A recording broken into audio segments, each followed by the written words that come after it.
বন্ধুরা, অনেকে ভাই ছোট ছোট মানে ছেলে, বাচ্চা ছেলেও ফ্লিপকার্ট এখন চালাচ্ছে। তো ফ্লিপকার্টে অর্ডার ক্যান্সেল করতে পারছে না 2024 সালে।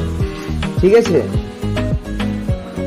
2024 সালে তো অর্ডার ক্যান্সেল করা যায় কীরকম, সব থেকে আমি সব শিখিয়ে দিচ্ছি। মাই অর্ডারে যাবেন, মাই অর্ডারে যাওয়ার পর থেকে আপনি যেটা অর্ডার করেছেন সেটাকে টাচ করবেন। টাচ করার পর থেকে তোমাকে এই যে আছে এডিট অর্ডারে টাচ করবেন। এডিট অর্ডারে টাচ করার পর থেকে নিচের যে অপশানটা আছে সেটাকে টাচ করবেন। টাচ করার পর থেকে অর্ডার ক্যান্সেল হবে না, টাচ মারলেও হবে না, তোমাকে রিজন দিতে হবে কিসের জন্য তুমি অর্ডার ক্যান্সেল করছো। তো ক্যান্সেল করবেন, অর্ডারটা টাচ মারবেন। টাচ করার পর থেকে এই যে লেখাটা আছে এই লেখাটাতে টাচ মারবেন, how to and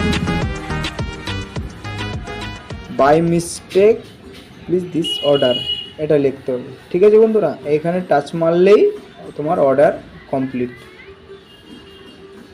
order cancel. ঠিক আছে বড়দা, ভিডিওটা ভাল লাগলে পরে চ্যানেলটাকে সাবস্ক্রাইব করে দেবেন।